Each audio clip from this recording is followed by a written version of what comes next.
Assalamualaikum warahmatullahi wabarakatuh. Ladies and gentlemen, in order to efficient my presentation, I use this video. My title right now, my article title is Construction of Reality and the Challenge of Philosophy. This article aims to highlight some of the facts and realities of humanity that's allegedly related to ontology, epistemology, and axiology issues, and I think all of which are challenges for the tradition of philosophical thinking. Here I give two main subjects, namely the essence of philosophy and the current crisis and the challenge of philosophy. Now we are going to the essence of philosophy. As we know that in general understanding, philosophy is rational, empirical, radical, and comprehensive thinking activity and process to reach the truth and lead people to wisdom. Here I want to start from the general understanding about philosophy, that philosophy is the mother of knowledge. But unfortunately, in fact, that a lot of knowledge apart from the nature of its mother. Many sciences can only offer practical knowledge, but lost their wisdom values. It was common sense that philosophy teaches the search and discovery of truth and ultimately leads to wisdom. Some of the knowledge that was born from philosophy, unfortunately, at certain time has potential to become destroyer of truth and wisdom and even human life itself. Another side, contemplative wisdom has been contaminated by the pragmatism of human needs. It means that the human need to create a comfortable life is not born out of nowhere, but has gone through stages of observation, experimentation, and deep analysis as an important part of scientific activity. But I think there still was its project is something that can damage because pragmatic interests often ignore the natural human needs, namely a healthy and balanced environment. Next is the loss of philosophical contemplative road. I assume that the big challenge in the tradition of philosophical thinking is the loss of philosophical contemplative roads, so that humans become headless beings who cannot see, cannot hear, and are not directed. And if so, I believe that everything will collapse. If you try to think deeply, you need to think about what actually causes the teenagers to no longer be interested in reading and writing. The habits of lying on social media, hoaxes, and deviant behaviors that piggyback in the midst of technological sophistication. I believe that all of this may never occur to the programmer of an application. Now we are going to the tendency of species to develop rapidly rather than grow maturely. I have read the Darwin statement when he said that one of the tendencies of species is to develop quickly rather than grow maturely and vigorously. I think that the ultimate innovation and hyper-technology phenomenon doesn't always guarantee human security and safety.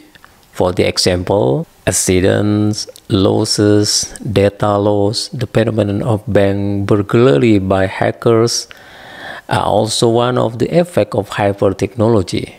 How about the institutional education? The challenge also comes from the educational institution. In other side, philosophical wisdom is also met with institutional challenges because institutions that claim to be educational institutions have also propagated anti-wisdom ideas by emphasizing inhuman and anti-environmental productivity. The vision of educational institution is more oriented to market trend than to strengthening scientific plurality. Certain scientific department or study program become sluggish and will gradually be replaced by market-oriented general sciences. Now we are going to current crisis and the challenge of philosophy. The first crisis is spiritual crisis or humanitarian crisis. In my opinion, the Renaissance and humanism marked the rise of philosophy and the exclusion of the church from the field of human thought with the fall of the mythological era. But when rationalism reached its peaks in modernism, people complained about the phenomenon of spiritual and humanitarian crisis that haunted them. Now is value crisis. In this context, I still remember when Nasser critics of science. Nasser has criticized science for saying that science is not value-free and that modern science is not the only representative knowledge of the order of the universe. The critique of Nasser and other postmodernism circle are clear evidence that modern culture and civilization do not fully bring satisfaction and comfort to human itself. Next is crisis of trust and distrust. The issue of distrust needs to be addressed philosophically. In here, the sophistication of technology in producing social media make easy for humans to access news and information that is real time. The ease of accessing and getting new information make people have informative intelligence that make them able to believe in one thing and at the same time not believe it. Another side, social media people are much more tired in accepting or believing and rejecting or distrusting something. But unfortunately, the number of literate humans is far less than the illiterate humans. Hoaxes, propaganda, and provocation are thriving in the media everywhere. The above phenomenon is the cause of the high tendency of distrust in the midst of society. So there is a big gap between the sophistication of technology and literate humans. Technological sophistication is not matched by human wisdom. I mean that there is a big gap between the sophistication of a very hyper technology and the literate ability of human users. Although many are able to make proportional use of existing technology, cases of technology misuse for destructive things are also not less numerous. The next challenges is unpredictable human. Technology that brings us into unpredictable humans, morning as good guy, night as bad guy. Morning named John, but in the night named Mike. I mention it as unpredictable human.